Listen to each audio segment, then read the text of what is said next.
Continúe en sintonía con la Palabra del Domingo, con el teólogo David Kapkin.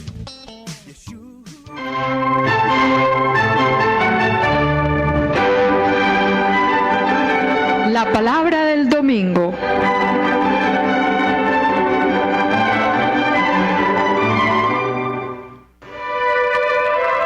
A cargo de David Kapkin, servidor del Evangelio.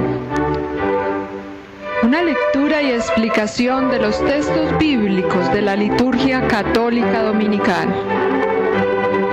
Análisis literario y crítico al servicio de la comprensión de la palabra, de la interiorización existencial y de la actualización del mensaje para la hora presente.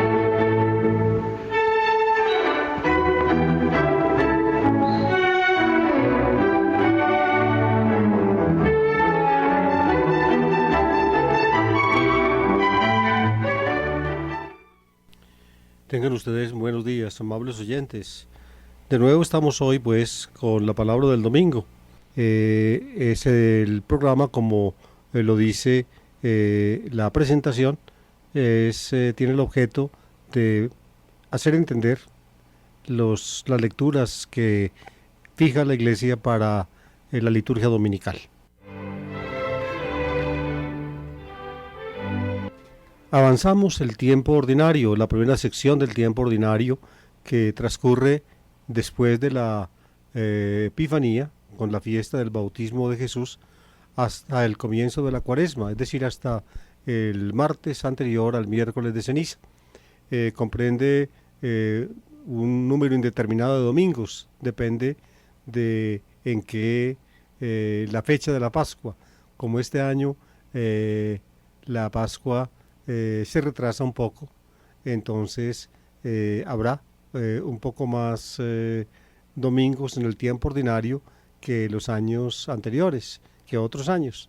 Ya vamos en el séptimo domingo del tiempo ordinario, es la séptima semana del tiempo ordinario, y si mal no recuerdo todavía tendremos otra antes de la Cuaresma, otras dos antes de la Cuaresma, de modo que el tiempo ordinario de este año, pues la primera sección es más larga que en otros años, y luego vendrá la segunda sección del tiempo ordinario después del siglo pascual, que comenzará después de Pentecostés y se prolongará hasta el comienzo del Adviento.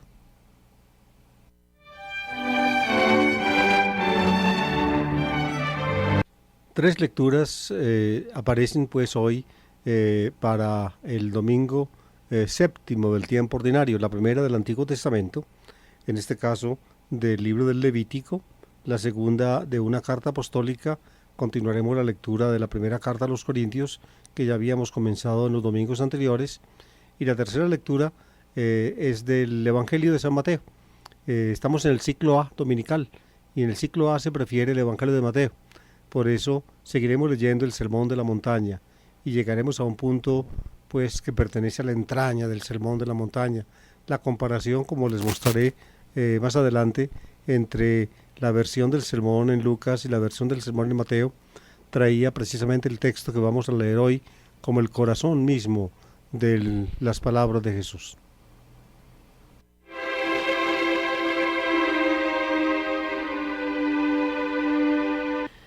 Primera lectura del libro del Levítico, capítulo 19, versículos 1 y 2, y luego 17 y 18.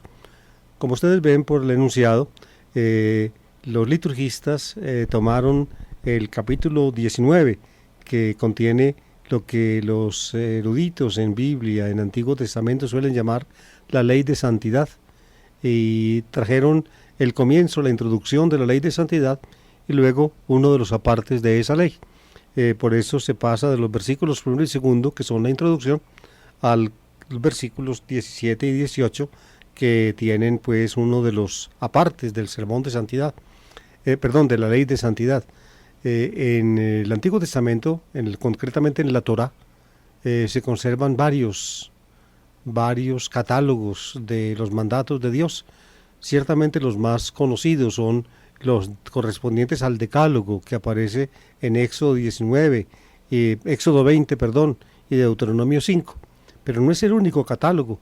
Hay otros, quizá hay otro que es más antiguo en el libro del Éxodo, y está también, la ley de santidad en el libro del Levítico, que ya pertenece a el estrato sacerdotal de la Torá, un estrato que se desarrolló en época del exilio entre los sacerdotes, sobre todo los que estaban cautivos y desterrados en Babilonia.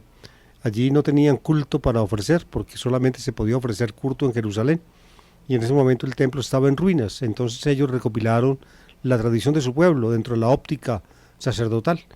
Luego todo ese gran bloque sacerdotal entró en la redacción final de la Torá y se conjuntó con otros elementos que provenían desde la época de la monarquía, y que tenían raíces pues en la profundidad de la historia de Israel, y se le adjuntó a la redacción deuteronómica de esas tradiciones.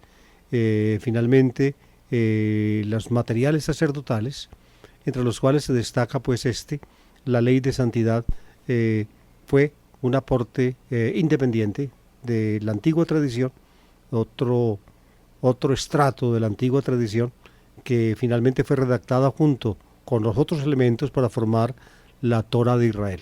Los 5 libros de Moisés, que nosotros llamamos Génesis, Éxodo, Levítico, Números y Deuteronomio.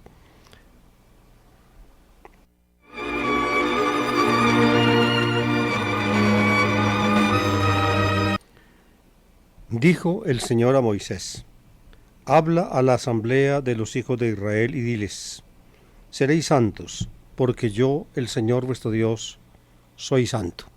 Fíjense, amables oyentes, ahí están los 2 primeros versículos de la ley de santidad. Es la introducción de la ley de santidad. Seréis santos, santos. La tarea de Israel era ser santo, un pueblo santo, es decir, un pueblo escogido, un pueblo consagrado al Señor.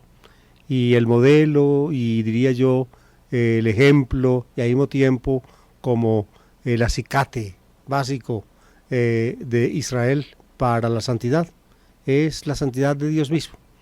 Acercarse a Dios implicaba ser santo, ser tocado por Dios implicaba ser santo. Israel tenía que ser santo, es decir, consagrado a Dios, y era Dios mismo en su santidad el modelo, el acicate, diría yo, como la premisa básica para la santidad de su pueblo.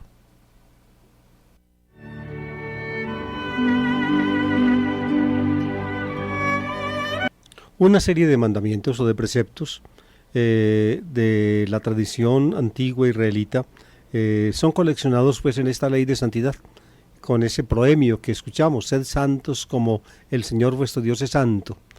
Uno de los preceptos que es coleccionado aparece en los versículos 17 y 18, y es el del amor concretamente al prójimo. En este caso el prójimo es el otro israelita, es decir, alguien del mismo pueblo. La palabra es para Israel. Israel piensa en sí mismo. Es Israel el que es santo porque Dios es santo, porque el Señor es santo. Ese horizonte, diría yo, restringido del amor al prójimo caracteriza a Israel, aunque Israel no excluye pues que pueda o que deba haber amor, digamos, más allá de los límites de sí mismo. Sin embargo, lo enfatizado en la Torá es ciertamente el amor dentro de los límites del propio pueblo.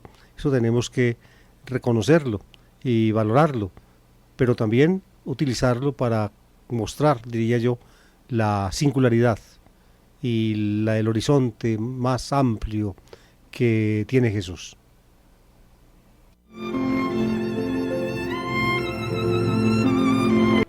El precepto dice así: no odiarás de corazón a tu hermano, reprenderás a tu pariente para que no cargues tú con su pecado. No te vengarás ni guardarás rencor a tus parientes, sino que amarás a tu prójimo como a ti mismo. Yo soy el Señor.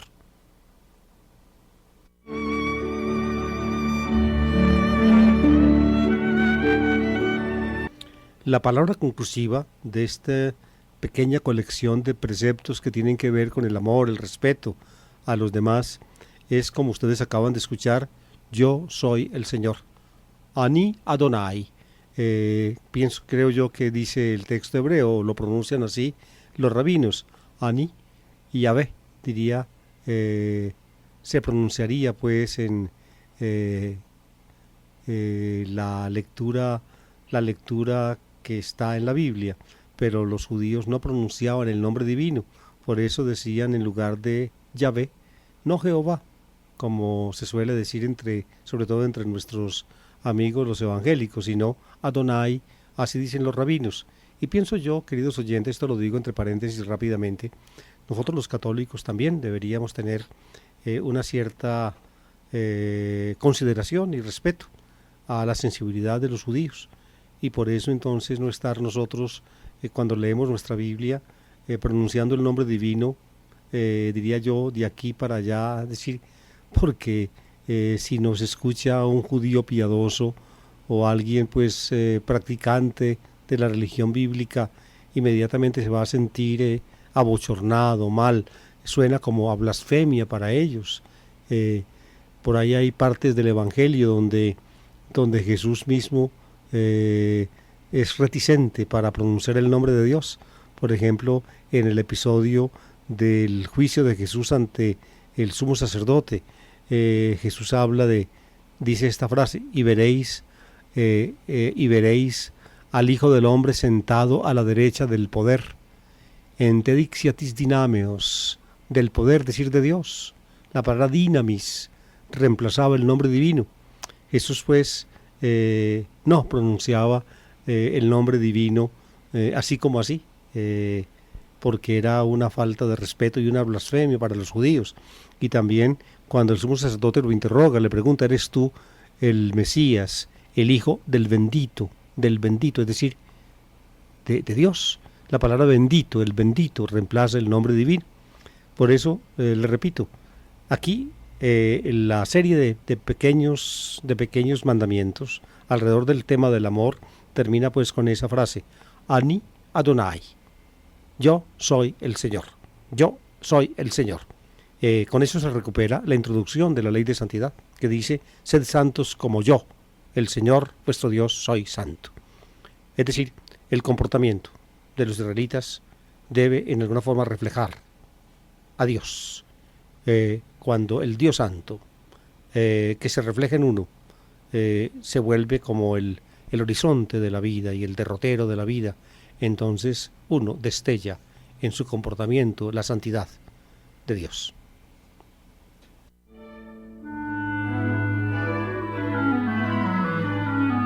La serie de pequeños mandamientos o preceptos que aparecen acá contiene los dos verbos que aparecen luego en la palabra de Jesús del Evangelio, que vamos a estudiar un poco más adelante. Jesús dice a sus discípulos, habéis oído que se dijo, amarás a tu prójimo y odiarás a tu enemigo. Los verbos son amar y odiar. Pues escúchenlos aquí, en este texto bíblico. No odiarás de corazón a tu hermano, odiar. Y al final termina, sino amarás a tu prójimo como a ti mismo. La inspiración, por tanto, del texto del Evangelio ciertamente es este pedacito del libro del Levítico.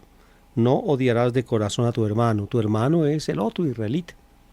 No odiarás de corazón a tu hermano. Se excluye el odio. Y luego sigue, reprenderás a tu pariente, es decir, al cercano a ti.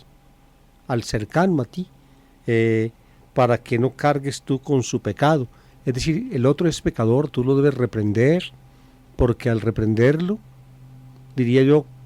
añadiría yo con respeto y con conmiseración, entonces tú tratas de apartarlo del mal. Si no tratas de apartarlo del mal reprendiéndolo, tú puedes ser responsable del pecado que él cometa. Y continúa así la Biblia, no te vengarás ni guardarás rencor a tus parientes.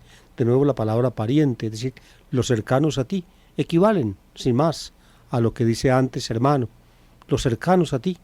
Y termina así, sino que amarás a tu prójimo como a ti mismo. Amarás a tu prójimo. Aquí aparece la palabra prójimo. Area se dice en hebreo. A tu prójimo como a ti mismo. Fíjense, palabras distintas tienen un idéntico horizonte. hermano, pariente, prójimo. Se trata pues de un mandato del Señor a Israel para digamos, en vistas a sí mismo. El hermano, el pariente, el prójimo es el israelita, el que pertenece al mismo pueblo, aún más a la misma ralea, a la misma parentela. Hacia ellos pues vale el amor. No hay, al menos no es explícito, un horizonte más universal del amor. Jesús pues va más allá de estos textos de la Torá de Israel que son ciertamente restringidos. No es que Israel no haya conocido un amor más universal, sin embargo lo que enfatiza es un amor, diría yo, más circunscrito al núcleo mismo de Israel. Algo parecido, amables oyentes, no tengo tiempo aquí de explicarlo, en otros momentos ciertamente lo he explicado, me tocará explicarlo de nuevo en la primera carta del apóstol San Juan, en que también se trata de un amor entre hermanos, es decir, entre cristianos. Este es el mandamiento, que os améis unos a otros, como yo os he amado, dice el cuarto evangelio, y basado en eso, o en relación con eso, la primera carta también habla del amor entre los hermanos, es decir, entre los que son cristianos. Un carácter de nuevo restringido.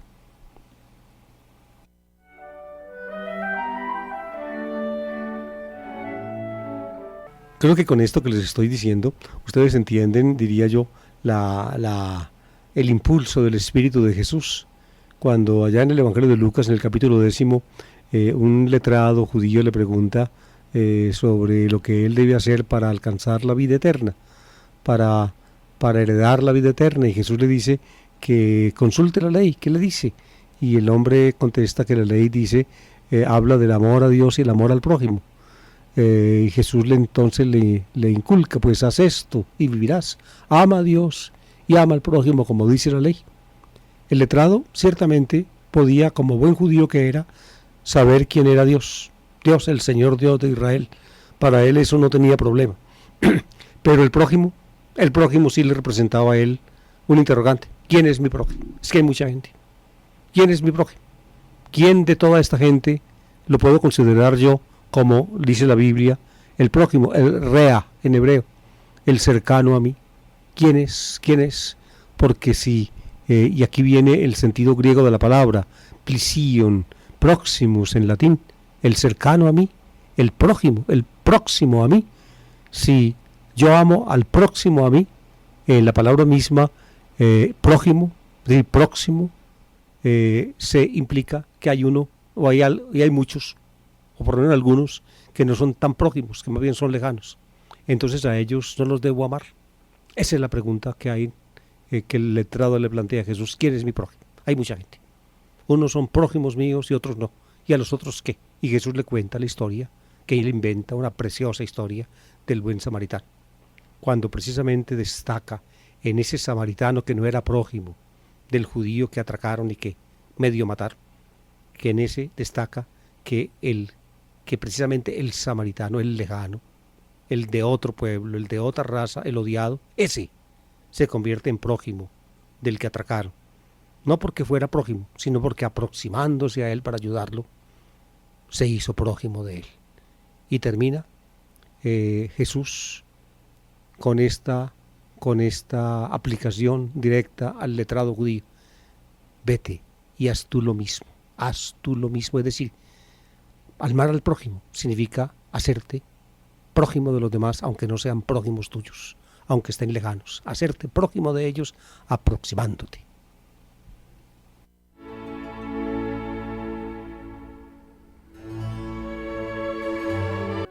Algún oyente del programa me pidió hace un momento, en una llamada telefónica, que dijera también alguna palabrita acerca del Salmo responsorial. Lamentablemente, pues el tiempo de que dispongo para este programa es breve. No tendría yo tiempo de comentar las 3 lecturas y también el Salmo. Por eso simplemente les digo, el Salmo responsorial se llama así, porque se escoge de un Salmo, un versículo especial, para que la gente lo tome como respuesta. Y luego se van recitando las estrofas del Salmo. El Salmo de esta semana es el Salmo 102. el Salmo 102 en la numeración que trae la liturgia. Ustedes saben que hay en los salmos dos numeraciones, una del texto hebreo y otra del texto griego. Aquí se emplea la que usa la liturgia, que es la de la Vulgata latina, al Salmo 102, y la estrofa del Salmo, o el versiculito del Salmo, la antífona, llamaría yo, que se usa es: el Señor es compasivo y misericordioso. Y Dios, el Señor Dios de Israel, compasivo y misericordioso, el Santo. Él manifiesta su santidad en la compasión y la misericordia, y por tanto entonces lo que debe caracterizar la conducta de los suyos, si queremos ser santos, es la compasión y la misericordia de Dios.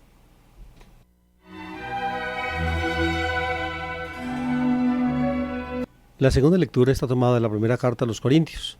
Recuerden que en los primeros 4 capítulos Pablo acomete en su carta la solución, hasta donde él puede, de los problemas de Corinto, el gran problema de Corinto, que era la división de la comunidad. La comunidad se había dividido. Él la fundó cuando llegó allí, pero después llegaron otros maestros cristianos y empezaron los corintios a recibir influencias de otros sectores cristianos que no eran exactamente Pablo. Y entonces hubo malestar en la comunidad y empezaron como a formar grupitos o partidos dentro de la comunidad. Pablo acomete ese problema. Parece que en el fondo había toda una concepción del evangelio como una sabiduría, como una expresión, diría yo, retórica muy bien lograda, convincente, a la cual la razón humana con su luz tenía pues fácil acceso, y eso cautivaba pues a muchos en Corinto, y de esa manera la comunidad como que se estaba dividiendo, esquísmata, dice Pablo, esquísmata, divisiones, cismas diríamos nosotros en español, divisiones. Pues Pablo sigue en el capítulo 3, versículos 16 a 23, que es el que la partecita que toca leer este domingo, sigue tratando el problema.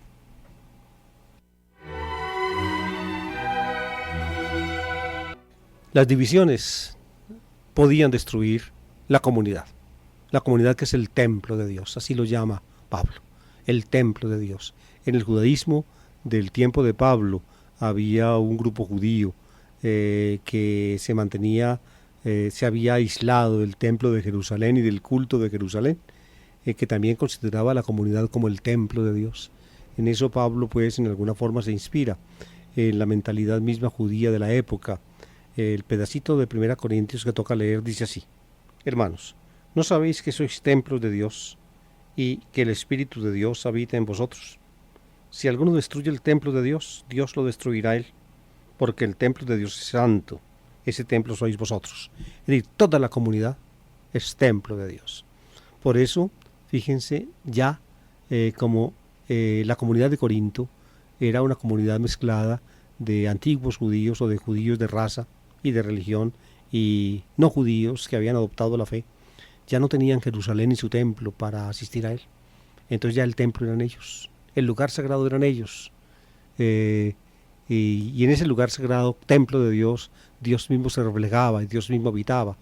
Por eso, si las divisiones de la comunidad estaban socavando la unidad de la comunidad, se estaba destruyendo la comunidad, se estaba destruyendo la iglesia, se estaba destruyendo el templo de Dios. Y viene entonces la aplicación que hace el cristianismo a partir de las ideas judías profusamente representadas en la Biblia, de la ley del talión aplicada a Dios. El que destruya el templo de Dios, Dios lo destruirá él.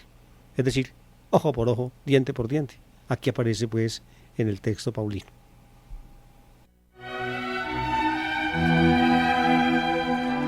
Lo que estaba produciendo las divisiones de Corinto eran pues la presunta sabiduría de los predicadores o de algún predicador que era muy buen orador y hilvanaba muy bien las ideas y presumiblemente convencía con sus argumentos a la gente. Pablo entonces, que detecta ese problema, sigue escribiendo así: que nadie se engañe. Si alguno de vosotros se cree sabio en este mundo, que se haga necio para llegar a ser sabio. Porque la sabiduría de este mundo es necedad ante Dios, como está escrito: Él caza a los sabios en su astucia. Y también el Señor penetra los pensamientos de los sabios y conoce que son vanos. Es decir, el Evangelio no es una exposición sabia de cosas, de principios, a la cual la razón accede y la encuentra consonante consigo misma y por tanto se la aplica. No, en eso no consiste el Evangelio, ni en eso consiste la fe. En el núcleo del Evangelio está metido un escándalo completamente irracional, que es la cruz de Jesús, la necedad de Dios, la locura de Dios. Eso no se compagina con ninguna sabiduría de este mundo. Pablo lo explicó profusamente antes de este texto. Y eso es lo que repite acá. Por eso dice, escribe, así pues, que nadie se gloríe de los hombres. Los corintios se gloriaban de sus predicadores. Unos decían, yo soy de Pablo. Y Pablo, digamos, pone a los partidarios de él en primer lugar y los critica. Otros decían, yo soy de Apoló. Apoló era otro de los predicadores, probablemente aquel con cuya retórica pues estaban encantados los corintios. Otros decían, yo soy de Cefás, es decir, de Pedro. Tal vez no porque Pedro hubiera estado en Corinto, sino porque misioneros cristianos de corriente petrina habían pasado por Corinto y les habían hablado a los corintios de ese apóstol. Así pues, que nadie se gloríe en los hombres, que nadie siga diciendo yo soy de Pablo, yo soy de Apolo, yo soy de Cefás. No, que nadie siga diciendo eso, que nadie se gloríe de los hombres. Y dice, y añade en unas frases que ya prácticamente tienen aliento poético, pues todo es vuestro, Pablo, Apolo, Cefás, todo es vuestro. Es decir, ustedes no son de los predicadores, ustedes no son de los ministros del Evangelio, ustedes no son de los apóstoles, no, los apóstoles son de ustedes. Ustedes no les pertenecen a ellos les pertenecen a ustedes. Todo es vuestro, Pablo, Apolo, Cefás, el mundo, la vida, la muerte, lo presente, lo futuro, todo es vuestro. Vosotros de Cristo y Cristo de Dios. El aliento poético de esa parte final del texto se deja sentir. Todo es vuestro. Ustedes no son de ellos son de ustedes. No solamente pues los apóstoles son de ustedes, sino todo, el mundo, la vida, la muerte, lo presente, lo futuro, todos las potencias cósmicas, como las veía la cosmología mitológica de los tiempos de Pablo. Todo es vuestro. Vosotros de Cristo y Cristo de Dios.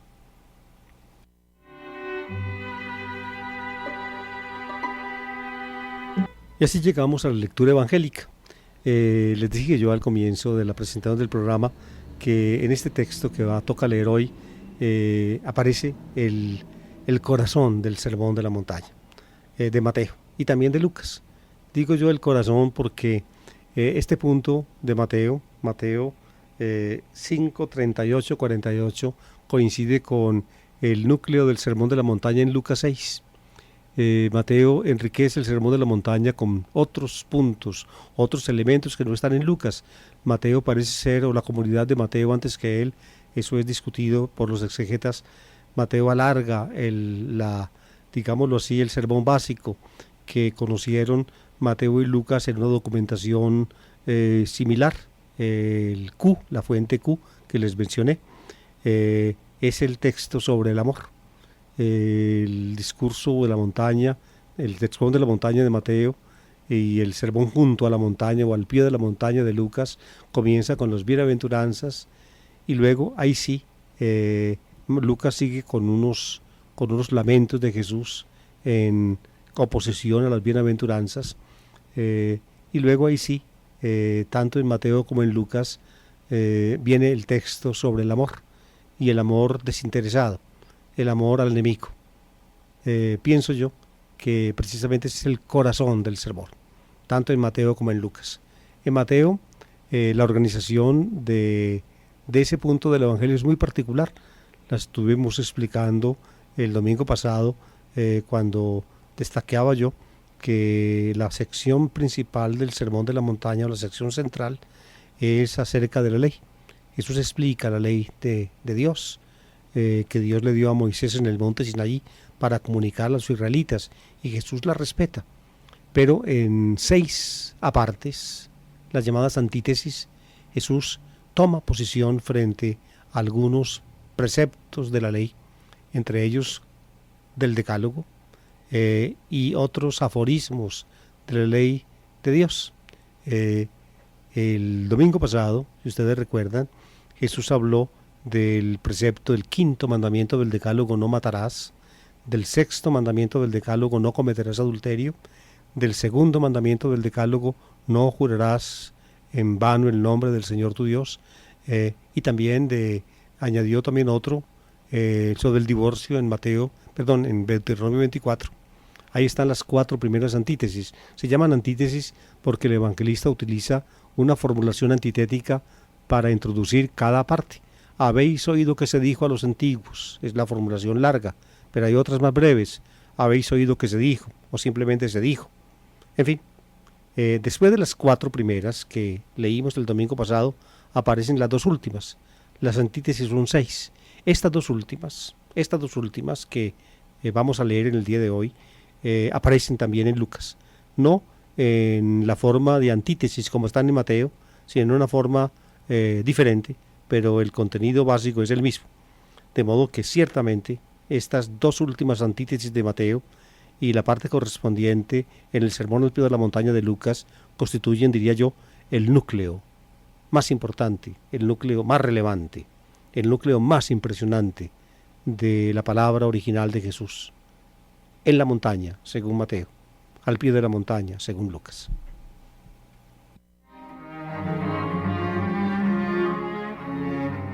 Y escuchemos el texto, amables oyentes, con reverencia, yo diría yo con sobrecogimiento. El genio de Jesús, la convicción de Jesús, su espíritu, se dejan oír en estas palabras, como tal vez en muy pocas otras del Evangelio. Aquí encontramos a nosotros diría yo, la autenticidad de la forma como Jesús entendía los mandamientos de Dios. Dice así: en aquel tiempo dijo Jesús a sus discípulos. Se trata pues de la introducción que ponen los liturgistas para el texto tomado del Sermón de la Montaña, la quinta y sexta antítesis en Mateo 5. Sabéis que está mandado. Aquí así traduce el texto que tengo acá. El texto griego dice: habéis oído que se dijo. Habéis oído que se dijo. Yo no me explico por qué estos benditos traductores les da por cambiar los verbos y las cosas cuando traducen un texto griego que es perfectamente comprensible y que perfectamente puede ser vertido a nuestro idioma como está. ¿Sabéis que está mandado? Pues ¿para qué poner así si el texto bíblico dice habéis oído que se dijo? ¿Por qué no ponen la forma más cercana al original de Mateo? Yo nunca he podido entender a estos traductores. Habéis oído que se dijo, ojo por ojo, diente por diente, pero yo os digo. Aquí traduce, pues yo os digo, como si fuera una consecuencia.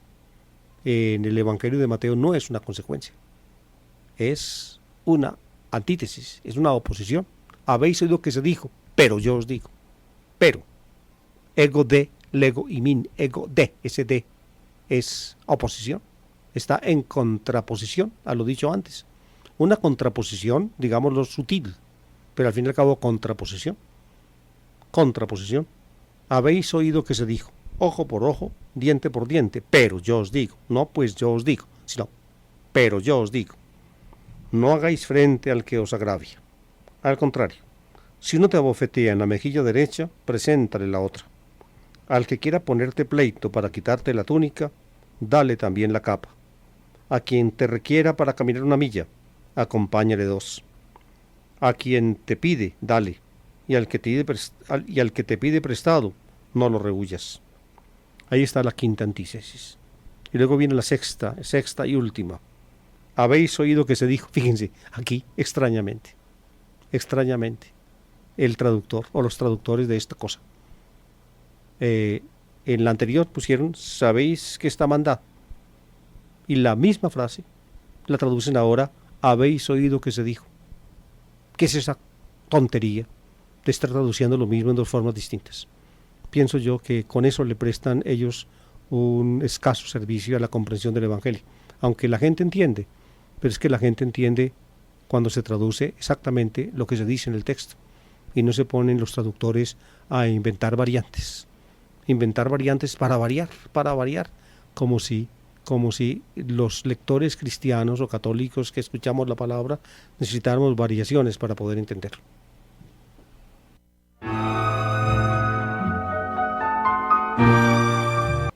Habéis oído que se dijo: amarás a tu prójimo y odiarás a tu enemigo. Yo en cambio os digo, fíjense, aquí sí traduce exactamente, yo en cambio os digo, pero yo os digo, yo en cambio os digo es una otra forma de decir, pero yo os digo, pero en la anterior había dicho, pues yo os digo, y aquí yo en cambio os digo, yo en cambio os digo es lo que está en el texto griego, ego de lego y min, pero yo os digo. Y oigan pues lo que dice: amad a vuestros enemigos, haced el bien a los que os aborrecen, y rezad por los que os persiguen y calumnian. Aborrecen, aquí emplea el verbo aborrecer. Yo había empleado antes el verbo odiar, por eso la mejor manera de traducir es esa: amad a vuestros enemigos, haced bien a los que os odian, porque si empleamos antes el verbo odiar, debemos seguir con ese verbo, a los que os odian, y rezad por los que os persiguen y calumnian. Así seréis hijos de vuestro Padre que está en el cielo, que hace salir su sol sobre malos y buenos, y manda la lluvia a justos e injustos. Porque si amáis a los que os aman, ¿qué premio tendréis? ¿No hacen lo mismo también los publicanos? Y si saludáis solo a vuestros hermanos, ¿qué hacéis de extraordinario? ¿No hacen lo mismo también los paganos? Por tanto, sed perfectos, como vuestro Padre Celestial es perfecto.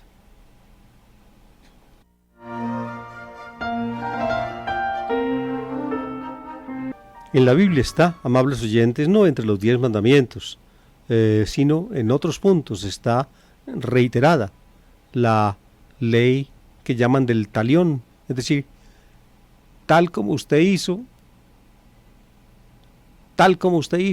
de la misma manera le retribuyen. Era la medida de la justicia. Usted aporreó a otro, pues a usted lo van a aporrear. A usted mató a otro, pues a usted lo van a matar. Ese principio de la justicia humana aparece por primera vez en una colección de leyes babilónica de comienzos del segundo milenio antes de Cristo, imagínense, años 1800 antes de Cristo, por allá en Babilonia, cuando el rey era Hammurabi.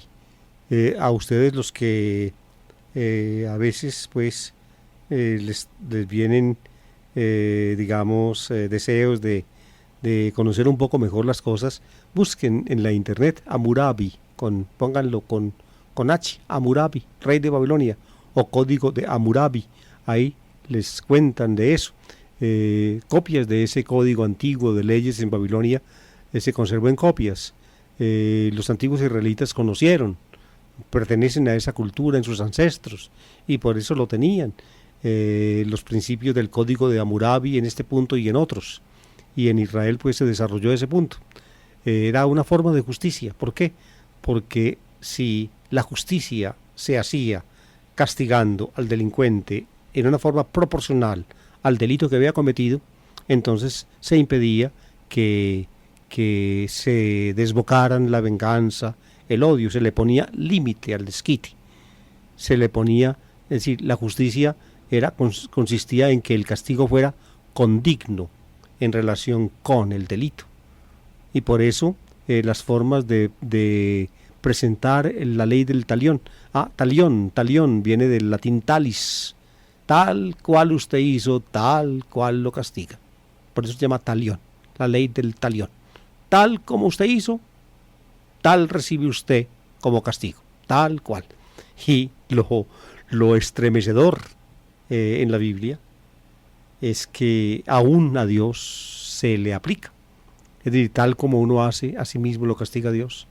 Y eso aparece en la Biblia tanto en el Antiguo como en el Nuevo Testamento, en reiteradas formas. Por ejemplo, escuchamos hoy en la lectura de Pablo, en la 1 Corintios, algo parecido. Si alguien destruye el templo de Dios, a él lo destruirá Dios. Usted destruye, pues usted va a ser destruido. ¿Y quién lo va a destruir? Dios, porque usted atentó contra él.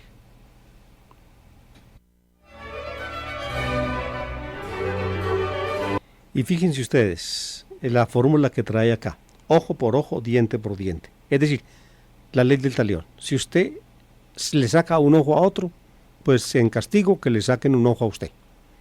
Si usted le tumbó un diente a otro, pues en castigo que le tumben un diente a usted. Pero no, si usted le sacó un ojo, no, que no le saquen los dos, no más que uno, porque es usted lo que hizo. Si le sacan los dos, entonces es el castigo, se está pasando de punto. Si a usted le tumbó un diente a otro y a usted le tumban todos los dientes, lo dejan mueco, entonces se está pasando de punto. Ojo por ojo, diente por diente, pie por pie, mano por mano, vida por vida. Ustedes encuentran textos que dicen eso en la Biblia. Jesús los conocía. Jesús va a tomar posición frente a eso. Y la posición que toma es estremecedora. Habéis oído que se dijo eso, lo que acabamos de explicar. Pero yo os digo, y oigan lo que dice, no hagáis frente al que os agravia. Es decir, no enfrentéis al mal o no enfrentéis al malvado. No lo enfrentéis. Es decir, no paguen con la misma moneda. No traten de buscar el desquite en la misma forma. Es lo que él dice. Evidentemente esto, a veces yo he oído muchas veces eso, sobre todo en comentaristas deportivos, que a veces yo escucho programas de deportes y a veces uno se rasca la cabeza cuando escucha a unas personas que se precian de ser cristianas o católicas, cuando explícitamente pues no comprenden o no quieren comprender lo obvio de estas palabras de Jesús. ¿Quién va a poner la otra mejilla? Jesús pone 3 casos, en Mateo enumera 3 casos, en Lucas solamente enumera 2, y dice así el primero: al contrario, si uno te abofetea en la mejilla derecha, preséntale la otra. Ahí está. Es decir, si te pegaron en una mejilla, no respondas con un puño, directamente pegándole al otro, preséntale la otra. Aparentemente se trata como de inmovilismo. Aparentemente digo, porque cuando uno penetra un poco en lo que Jesús dice, no se trata de inmovilismo, del agraviado, sino más bien de que el agraviado es cuando no responde de la misma forma, pretende hacer inmóvil al que agravia. Si le presenta la otra mejilla al que lo agravió, al que lo golpeó en la derecha, entonces el otro probablemente se detenga. Es decir, lo que se quiere es cortar la cadena del mal, porque si usted responde en la misma forma, entonces se arma una trifulca que probablemente puede conducir hasta la muerte. De modo que no es tanto el inmovilismo del agraviado, lo que dice, no hacer de frente al que te agravia, al ultraje, con un traje semejante o con un agravio semejante, no significa quedar inmóvil, sino al contrario, tratar de brindarle al otro, sin reaccionar negativamente, la ocasión de reflexionar y de cesar el agravio. Lo mismo pasa en el segundo ejemplo que pone Jesús. Dice: al que quiera ponerte pleito para quitarte la túnica, dale también el manto o la capa.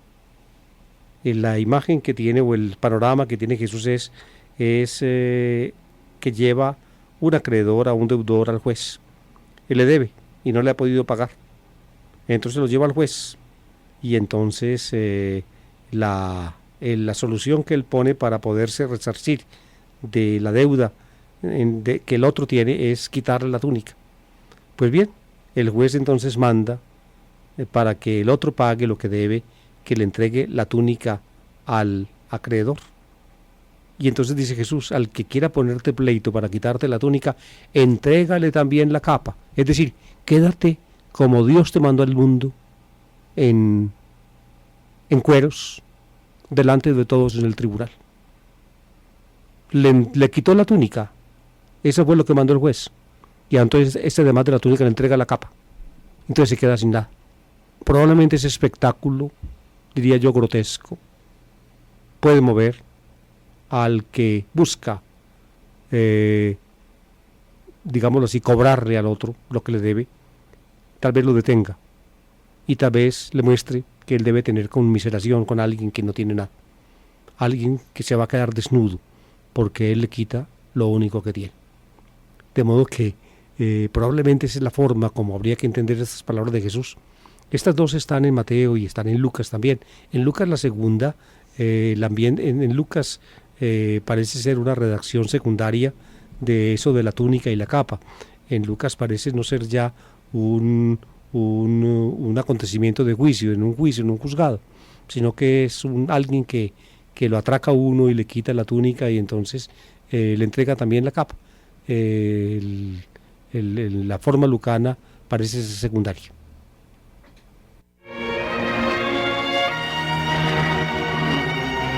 Luego viene una tercera que me parece no es Mateo, en Lucas no está, es esta: a quien te requiera para caminar una milla, acompáñale dos. Fíjense, en el Imperio Romano existía el derecho de los dominadores, de los invasores, los romanos, de obligar a la población autóctona a prestarle servicios gratuitamente. Se llamaba la angaria. La angaria. Cuando un soldado romano llevaba un fardo muy pesado, le podía decir a un judío: llévelo usted, y él tenía obligación de hacerlo. Parece que eso fue lo que hicieron con Simón de Cirene, cuando Jesús iba con la cruz. Lo pusieron a cargar la cruz de Jesús a Simón de Cirene, el derecho de la angaria. Jesús ya no podía más y entonces quisieron ayudarle poniendo a otro a llevar la cruz de Jesús. Aquí se trata pues de aceptar esa imposición de la angaria, de los servicios obligatorios prestados a las autoridades o a gente de la ocupación, sin protestar. Al que te requiera para caminar una milla, acompáñalo dos. Es decir, no solamente hasta el punto donde te pidió que le llevaras, sino que si tiene que seguir caminando más, siga con él, otras dos. Es decir, pasarse uno en generosidad. Eso es lo que dice Jesús. Ser uno generoso hasta el extremo, más allá de lo que le exijan, dar más de lo que le piden. Las últimas dos ejemplitos van por el mismo lado. A quien te pide, dale. Al que te pide prestado, no lo rehuyas, no empieces a esconderte, no conteste el teléfono, escóndase. Fíjense, es por tanto una manifestación de generosidad, de amor, más allá de cualquier límite.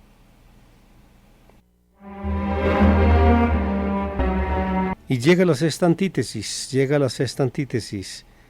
Habéis oído que se dijo: amarás a tu prójimo y aborrecerás a tu enemigo.